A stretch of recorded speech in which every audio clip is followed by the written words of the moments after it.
Hey everybody, we've got a new update on the Giannis Antetokounmpo trade front, as well as Kevin Durant with a new team entering the mix, actually trying to deploy a strategy that won them an NBA championship. I'm Trevor Lane. This is the Basketball Bulletin. Make sure you subscribe right here. Going to be a busy summer around the NBA, so hit that subscribe button. All right, let's start with Giannis, though, and this is, I think, good news for Bucks fans. Rival teams starting to get skeptical that Giannis will actually ask out. This was Jake Fisher the other day talking about what's happening, the sentiment around the NBA about Giannis Antetokounmpo and how likely it's actually going to be that he is going to ask the Milwaukee Bucks to trade him. Fisher saying the prevailing sentiment from rival teams that I'm speaking to around the combine 2.5 weeks ago, was optimism, hope, excitement from teams that they were going to be able to potentially make an offer for Giannis Antetokounmpo and bring him into their franchise. But that confidence is now being replaced with skepticism. Now, let me pause right there here. That's not necessarily abnormal. The confidence is now being replaced by skepticism. Why? Because the whole Giannis thing has been circling for so long now. It's been weeks now that we've been waiting for resolution one way or another. Is Giannis going to ask out? Is he not? And the longer that we are waiting for him to officially ask out for the Milwaukee Bucks, the more people are going to start doubting that it's actually ever going to happen. Now, Fisher then notes, though, that while front offices are starting to lose some of their patience in this situation or lose some of their optimism that Giannis is going to ask out, he does say, hey, and it's only as you're saying this June 5th, anything could happen. And I've been told all along that if there is a decision, a formal decision made to shut or open the door on trade conversations, that it would likely happen closer to the end of June when the offseason really begins. So we did get a few weeks ago, Chris Haynes had said that over the next week, Giannis Antetokounmpo was going to meet with the Bucks. Obviously, if he did meet with the Bucks, which right now that does appear to be very questionable that he actually did, but obviously, he did not make a decision one way or another on the trade front. And now Jake Fisher saying it could be closer to the end of June when Giannis really makes his decision. Keep in mind, we do have the NBA draft coming up on June 25th. And so ideally, teams trading for Giannis, whether it is from the buyer or in the Milwaukee Bucks perspective, the seller's position, they're going to want to try to get this sorted out right around the draft so that if there is any draft capital involved in any type of potential deal, you can have that happen before those picks are actually used on draft night. So something to keep an eye on here. But right now, skepticism appears to be growing that Giannis Antetokounmpo will actually ask out while nothing is officially resolved at this point. But that may not be a bad thing here for the NBA's market. Really, what you need to see one way or another is resolution, because what can be paralyzing for teams is if they don't know for sure what's going on. If teams know Giannis is on the market, well, yes, 29 teams are going to try to bid on Giannis Antetokounmpo, and some will not make moves until they know one way or another where Giannis is going. But if Giannis says definitively, I'm not being traded, that would also open up the market for other things to happen. And what would happen if Giannis decided not to leave the Milwaukee Bucks is it would create, I think, more of a market for Kevin Durant, who is a player who is widely expected to be on the way out of the Phoenix Suns. We've talked about it quite a bit, but now another team has appeared that could wind up being a landing spot for KD, and it's the Toronto Raptors. And there's a really key difference here in the Toronto Raptors compared to some of the other teams that we've been talking about. We've been talking quite a bit about Kevin Durant and how he can direct his own landing spot, because most teams will not want to trade for a player like Kevin Durant, give up the kind of assets that would be required to get Kevin Durant, particularly when we're talking about matching salary. Kevin Durant at $54.7 million. In terms of giving up all the stuff you'd have to give up, most teams will not be willing to do that if they believe Kevin Durant is a one-year rental. And KD, in that way, can direct his own landing spot by simply telling teams that he does not want to go to, that he won't stay, and that will cause those teams to bow out because they won't want to give up significant stuff for a one-year rental. But the Toronto Raptors may be the exception to that.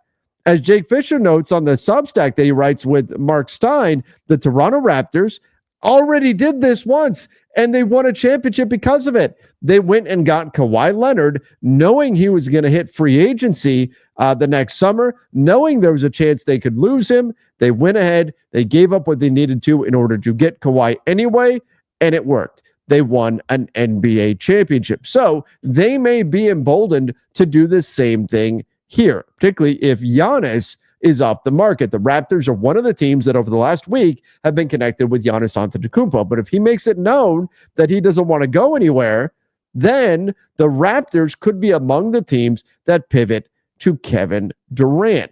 The Raptors are rumored to be wanting to make a push right now. They really want to get going and try to win games. And they've got the pieces to put together a fairly interesting offer for Kevin Durant. They can make the money work on this. Now, there's also rumors swirling that would connect Kevin Durant to the San Antonio Spurs, but essentially what's happening is the teams that truly have interest in Kevin Durant, we're starting to get a sense of who those teams are. The Houston Rockets, I believe, will be in the mix. The San Antonio Spurs, the Toronto Raptors, another team that's going to have interest in KD, assuming, again, Giannis is not actually on the market or the Giannis situation is resolved and he gets traded to another team. It's also worth noting that Toronto is one of the teams that went after Kevin Durant in 2022 during the offseason when he first wanted to get away from the Brooklyn Nets. It's also worth noting that there's a strong sense that Toronto is under pressure to make significant steps forward in their development, and especially given the state of the Eastern Conference. This is something we've been talking about. The Eastern Conference is in really rough shape right now, particularly with the Boston Celtics now effectively on their way out. Who knows? As I'm recording this, the Pacers are up 1-0 on the Thunder. Maybe they wind up winning the whole thing. I still have the Thunder winning it all, but the Pacers could ultimately get it done. But there's nobody in the East right now that's saying, oh, these teams are too good. We need to wait to build our roster. No, it's the opposite. You've got a lot of teams in the East right now saying, well, damn, the Celtics are gone. Jason Tatum, unfortunate as it is, suffered an Achilles injury. They're going to sell off some players. The East is wide open. So why not us? I think Toronto is going to be one of those teams. They lost a bunch of games last year, 30-52, missed out on the playoffs. They don't want to do that again. They understood that they needed to tank last season. They didn't bring Brandon Ingram back after trading for him. And by the way, the fact that they participated in pre-agency, essentially, going and doing a little pre-summertime shopping by getting Brandon Ingram, despite the fact that he was injured, going and getting that done at the trade deadline, that tells you Toronto wants to win right now. And they could be among the teams in the East that say, you know what? This is so wide open. Let's go for it. Let's go get a Kevin Durant and let's see what happens. We can be right there in the mix in the East because this is not a strong conference. Now, how would they do it? Well, the salary that they're rumored to be willing to part with, it's RJ Barrett.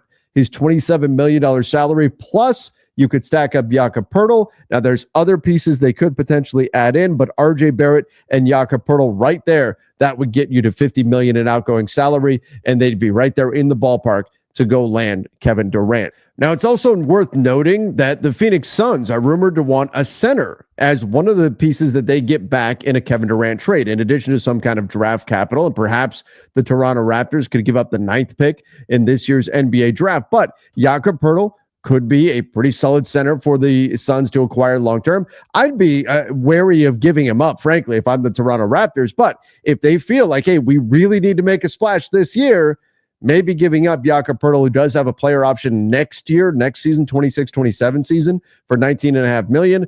And then you've got, look, RJ Barrett. I like RJ Barrett. He's a good player. But if you are the Suns and you're walking away with Jakob Poeltl, RJ Barrett, and a pick, that's a pretty damn good return, I think, for Kevin Durant, who can be a free agent the next year, to the point where I'd question if the Raptors should really give up all of that. Maybe I'd try for a future protected pick or something like that. And Jakob Poeltl and RJ Barrett, who both could be starters for the Phoenix Suns. But imagine, I mean, Scotty Barnes, Brandon Ingram, Kevin Durant, all on the same team. That's a lot of length on the wing for the Toronto Raptors to build around there. You'd have some questions, of course, if you're going to give up Jakob Poeltl in that trade, though. What do you do in the middle? Masai Ujiri would have to have some other moves planned here for Toronto. It can't just be Jakob Poeltl, RJ Barrett. You bring in Kevin Durant and you're all set. No, there would have to be some follow-up moves from the Toronto Raptors, but Masai is known as one of the best GMs in the NBA, so I'm not putting it past him. And again, this is a franchise. They've done it before. They've shown that they're not scared of landing a player on a one-year deal and taking the risk that they're going to be a rental. This is an important shift in the trade market for Kevin Durant because now you've got a team that doesn't necessarily need to have assurances from KD that he's going to stay long term. For the Phoenix Suns, the more teams get involved in the trade market, the better. You want to have some kind of a bidding war, but also maybe a little bit worrisome that you've got teams that are now considering trading for Kevin Durant as a one-year rental, because even if they're willing to take that risk, with 1 year, they're still not going to be willing to give up a haul to get KD, certainly nowhere near what the Phoenix Suns paid to land him just a few years ago. But Toronto, certainly a team to keep an eye on. We've got multiple serious suitors out there on the market, the Toronto Raptors being one. Clearly, they're pushing to land somebody, whether it's Kevin Durant, Giannis Antetokounmpo, or someone else. Same thing true with the San Antonio Spurs. The Rockets can be in the mix there, and I think there's going to be a number of other buyers appearing on the market as we get closer and closer to the NBA draft. But everybody, let me know your thoughts in the comments down below. Again, significant shift here. Should a team take that gamble and get Kevin Durant as a one-year rental? And which teams, aside from the Raptors, should be willing to do that? Also, the Giannis front. Give me your thoughts on that situation in the comment section down below. Don't forget to subscribe right here to the channel. Till next time, see ya and stay safe.